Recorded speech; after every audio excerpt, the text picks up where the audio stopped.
Thought it was just like a bag of clothes. But it wasn't. Tonight, a driver talks about a horrifying scene on a busy Lexington road, and why police are saying two passersby prevented it from being even worse. Stunning images are emerging tonight from Louisiana, where record flooding is taking place. Everything's going under back here. Roads are washed away, homes are destroyed, and at least 3 people have died in the high water.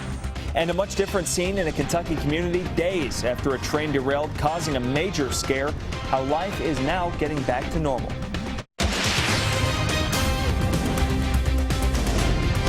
This is WKYT News at 11. Good evening. I'm Sean Moody in for Kristen Kennedy tonight. Our rain chances are going up as we head into the last half of the weekend. Some areas could see some isolated flash flooding. WKYT meteorologist Jim Caldwell is first with our no-wait weather forecast. And that could be the case as we go through the next few days here, Sean. The bulk of the widespread heavy rain looks to track a little more toward the west, so away from us here in central Kentucky, but we could certainly still run into that isolated threat. Tonight, things are nice and quiet, at least at the moment. We're at 77 degrees with a feels-like temperature. Again, at 11 o'clock at night, we're talking about a feels-like temperature of 78. So still very sticky across most of the area. Watching this batch of showers, it's passing through Bowling Green, lifting toward the northeast. It could very well impact us a little bit later on tonight. Over the next couple of hours, we could run into some light, maybe moderate rainfall if it can hold together. That's going to be the big question as we move forward here. And you can even see a little bit of lightning associated with some of these. With our high-resolution model, it picks up on it, nails that, but look what it does. It has it fizzling out here by about 1 o'clock in the morning. Everything clears up. And if you notice, we head through the rest of the overnight and into the early morning hours. Again, the high action area is still out of Kentucky. Most of the showers and thunderstorms are going to remain in that zone. And when I come back in a few minutes, I'll show you that zone of tropical moisture that's going to be falling and mainly away from Kentucky. We'll break it all down in just a few minutes. Jim, thank you. We are hearing this evening from a driver who witnessed a horrifying incident today on a busy Lexington road. A man jumped to his death from an overpass on Georgetown Road onto New Circle. He was then hit by at least 2 cars. Tonight, we talked with the driver who said she had to swerve to miss the man. WKYT's Caitlin Sentner has our top story at 11.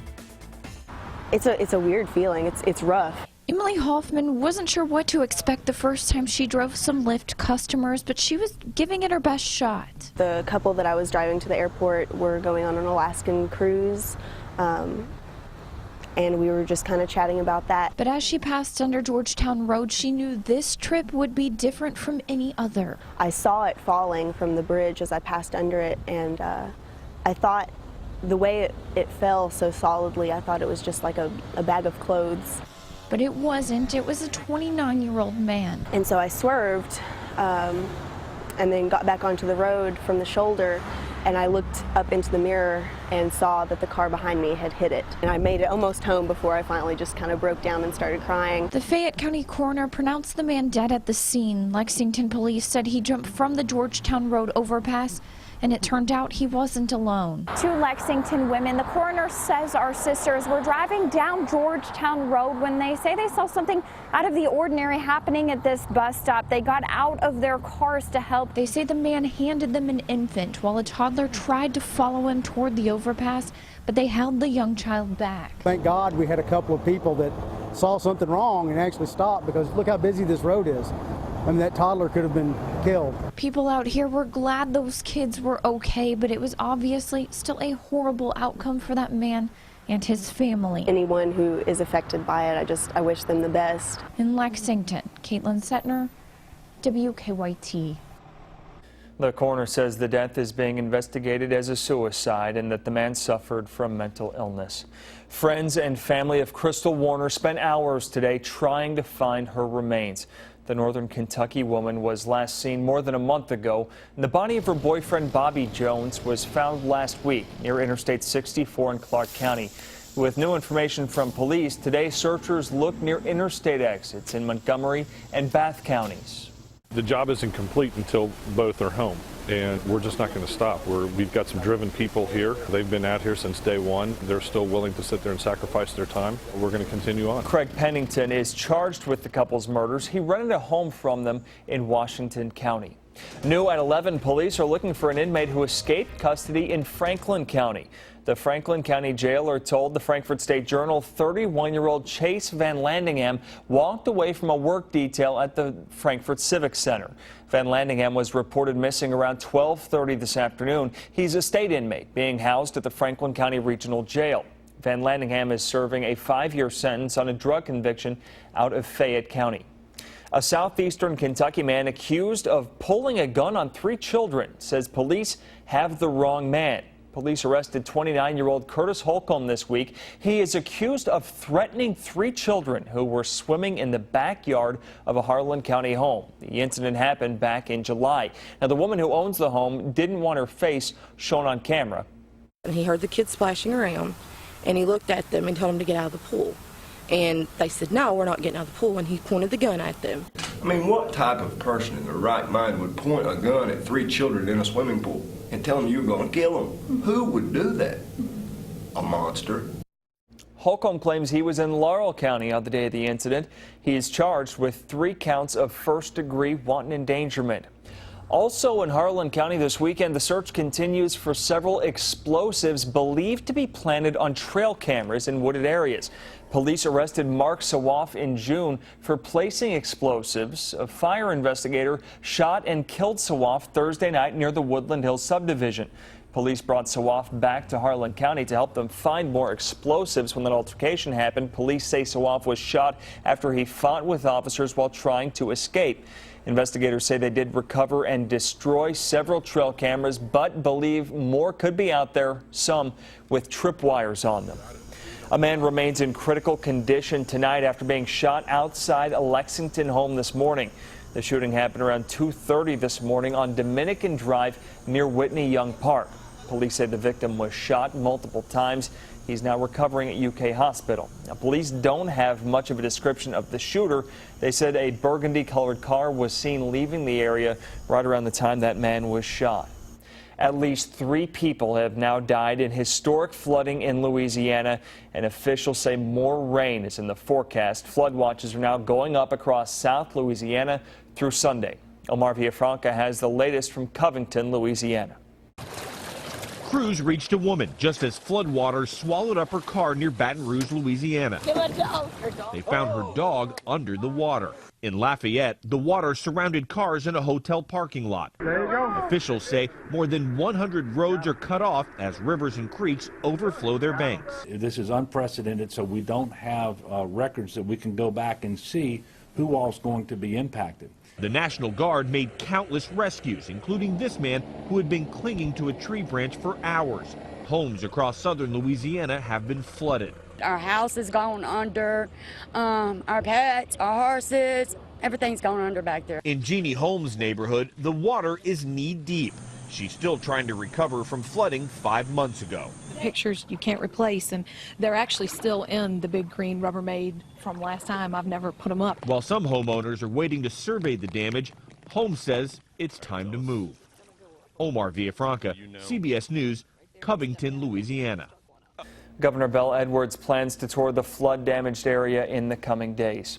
We have some new information tonight about a crash involving a plane that took off from here in Kentucky.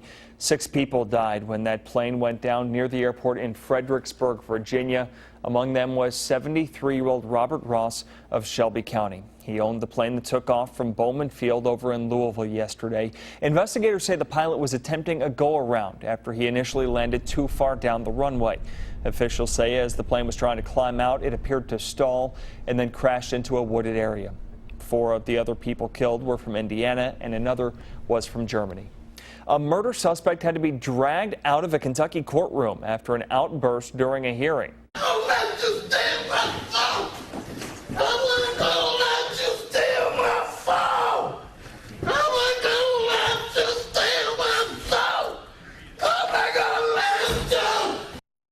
That's 56-year-old Jerry Lawson. He's charged in a 2013 murder out of Louisville. He was in that courtroom yesterday for a pretrial hearing when he suddenly began screaming. Deputies eventually dragged him out of the courtroom. His trial has been delayed repeatedly over questions about his competency. It's a summer tradition. Tonight, hundreds of people took part in the Midsummer Nights Run in downtown Lexington. People of all ages competed in the race, and even some four-legged friends got to be part of the action. The race started at the intersection at North Limestone and East Main Street. And for the people who were out there tonight, they said it was just about taking in all that atmosphere.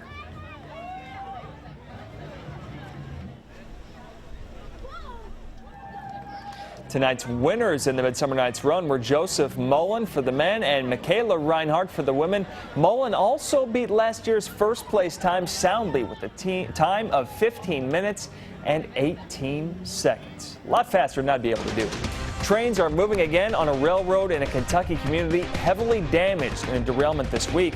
An update on the cleanup in 10 minutes here on WKYT. And more tough talk from the campaign trail. We will have the latest on the race for the White House. Now, your hour-by-hour forecast with meteorologist Jim Caldwell.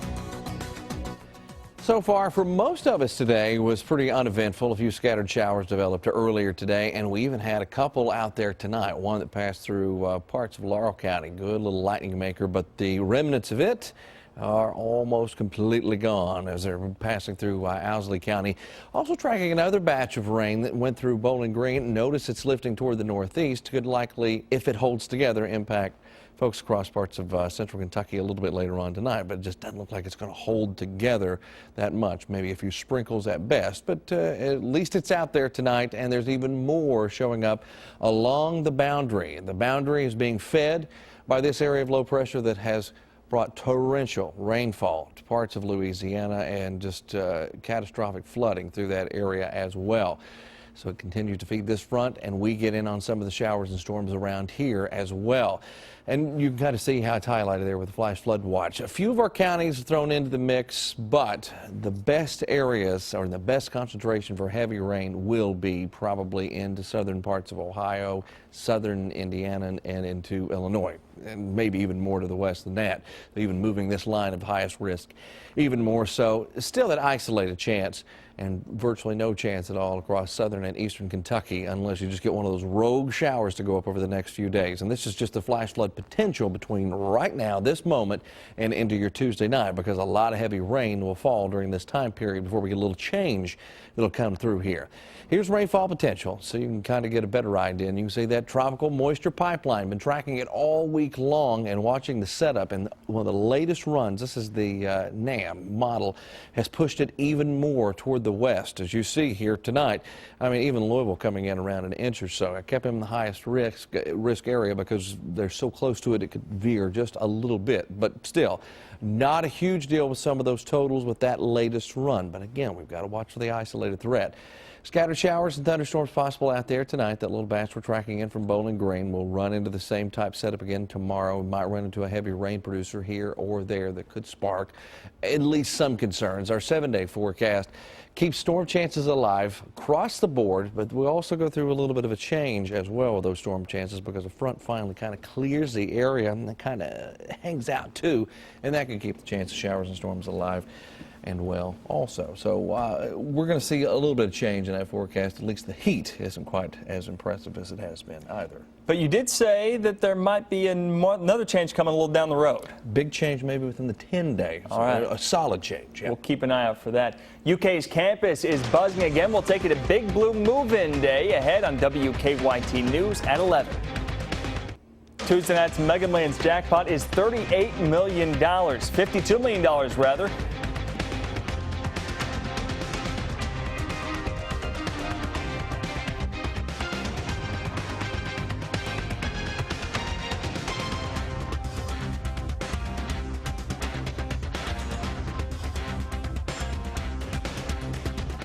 Welcome back. The presidential election is now less than 3 months away. Donald Trump rallied support in Connecticut tonight.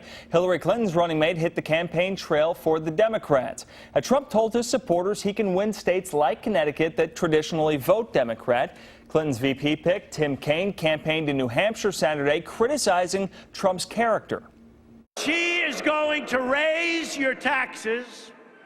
She's going to raise your regulations for your businesses, which is going to put everybody out of work. And my prediction is when this campaign is all over and people have forgotten the losing campaign that he ran, the two words they will remember about Donald Trump is "you're fired." McCain and Clinton released their 2015 tax returns Friday, and they're calling on Trump to do the same. Trump has said that he can't release his returns until an audit is completed. 3 days after a major train derailment in northern Kentucky, community life is returning to normal. The damaged train track is now repaired, but signs of that crash still remain there in Falmouth. WKYT's Sabira Rayford has an update on the cleanup. It's been the talk of the town. But he just heard a big old clang and it was over. On Wednesday, people were evacuated from their homes after a train derailed near US 27 highway in Pendleton County. The derailment caused a big mess and left some people scrambling to get out of town. Get the dogs, cats, get them all loaded in your car, get my ACs turned off and get the out of there. Today, there's a much calmer scene. People are back in their homes, and EMA Director Mike Moore says CSX Railroad finished repairs to the track last night. He says crews have been working nonstop to get the mess cleaned up. It was dry good type of thing. It was lime, and there was some type of plastic pellet type of stuff. So it was everything that had leaked come out of the car was dry stuff that was easily picked up. Moore said 24 train cars derailed, and now they're being housed in this field. He says if the materials from all of the cars would have spilled out, things could have turned tragic. There was so much potential. It was close to, very close to some residential houses.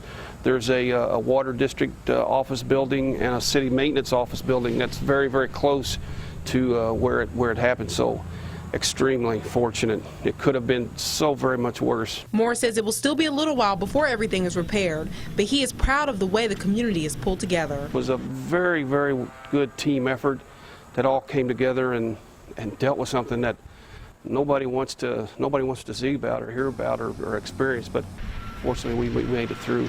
In Pendleton County, Sabir Rayford, WKYT. The CSX says that train was traveling from Cincinnati to Atlanta when it crashed. It is a UK tradition. Today, thousands of students return to campus on move-in day. Many of them will be living in one of the brand new dorms on campus. The new Holmes Hall and Boyd Hall opened this week at the corner of South Limestone and Avenue of Champions. The new dorms feature study rooms, kitchens, and lounge areas. Around 2,300 of the 5,600 students that live on campus were expected to move in today. The first day of class is August 24th.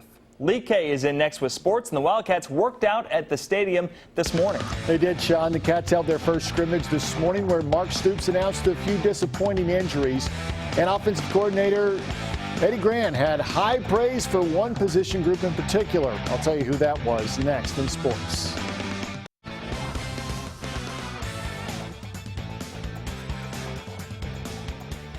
We are just 3 weeks now from the start of the UK football season. Today, the Wildcats held a scrimmage out at Commonwealth Stadium. Coach Mark Stoops said that his team needs to continue trying to improve the defensive depth. Now, on offense, Stoops likes what he saw today. All of the offense has now been installed. And head coach of the offense, Eddie Grant, said the running back stood out today. We showed some toughness. We showed some breaking some tackles and making some plays. So I'm looking forward to watching the film and just see how many yards after contact we actually did have. From where I was, we missed a couple holes, we missed some things. So, but I'm excited about where we're at. We've got depth. And that is really good at that position. If you have depth at that position, you got a chance. Mark Stoops also announcing several significant injuries this afternoon. Safety Darius West is done for the season with a knee injury he suffered during Friday's practice. West accounted for 17 tackles on defense and special teams last season. Stoops also saying today that running back Michael Horton had a pretty good ankle injury. No word, however, on how long he might be out. And receiver Blake Bone is dealing with a hamstring injury. Some bit of good news, though, for the Cats. Last night during a team meeting, Coach Mark Stoops announced to his Wildcats that wide receiver Charles Walker, a walk-on and a team favorite, was being put on scholarship. The news brought a rousing cheer from the team. Walker, a junior who played at Louisville St. X, played in all 12 games last year. He made 5 catches last year, but also was a valuable member of special teams. Yeah, that was awesome. Charles is a great guy, one of the hardest workers I know. He comes to the facility every day with a great attitude and is really, should be the standard for, how everybody should come to work every single day. It was very gratifying as a head coach to do that, to give it to a young man that's so deserving. And that's what And you saw the reaction. The whole team was just blown away because they love the kid. How can you not? He really exemplifies everything that you want in a player. This year marks the 50th anniversary since Morehead State's last outright conference championship. Now, this season, the Eagles picked fourth in the Pioneer Football League. Coach Rob Tenier has turned it around at Morehead. Last season, the Eagles finished 7-4. Tenier said the goal each season is still the same. I want to win a PFL championship. I mean, that's our goal every year here, and I think there's expectations for that. I want to have a great football team. I want to have a team that can accomplish some things, you know, that we don't have a lot of guys that are being singled out because they had a great year. I want to see our football team progress every week. I want us to be competitive. Michael Phelps finishing his Olympic career with a gold medal tonight in the 4x100-meter relay. Last night, the U.S. men's basketball team had another close scare, this time against Serbia. Early on, Team USA had it going. DeMarcus Cousins gets the outlet, then gets the spin and the score to give the Americans the 8-0 lead. Cousins had just 5 points, but with 2 minutes left to play in the fourth quarter, USA up 92-87. Carmelo Anthony knocks down the jumper. But Serbia would battle back and have a chance to send it to overtime in the final seconds. The shot at the buzzer is no good, and Team USA holds on to win 94-91. USA will play France tomorrow afternoon. Lots of runs put on the board tonight for the Reds in Milwaukee. Cincinnati already up 3-0 in the sixth when Eugenio Suarez adds 3 more with this shot to the left field stands. That got things started on an 8-run 6th inning for the Reds. Now, the Brew Crew made a push late, but Cincinnati holds on to win it 11-5. And funny moment in today's Astros game involving former Wildcat A.J. Reed. Astros visiting the Blue Jays in the bottom of the third inning. Reed tries to run down a foul ball, and it takes out a police officer in a collision who was trying to get out of the way herself in the process. Now, of course, she was okay. Reed was okay. You look at the replay there. He actually tried to save her. Both were able to laugh it off at some point. No word yet if there's going to be any charge pressed. Yeah, only joking. We'll be right back after this. So Jimmy says a little bit of rain, but long-term maybe a break. Yeah, eventually we're finally going to break this pattern. And the reason I'm excited about that is because it has been a while since we've seen any hint that the pattern's going to break, but we actually look like we can. Now, it's not in this 7-day, it's beyond that, but showers, thunderstorms likely again tomorrow, and some of those might be a little bit heavier than what we had out there today, and a little more action-packed, I believe, compared to where we have been. Not a complete washout for everybody, but if you're caught under one, it can certainly be heavy. All right, we'll keep an eye out. Thanks for joining us, and we will see you tomorrow. Have a good night.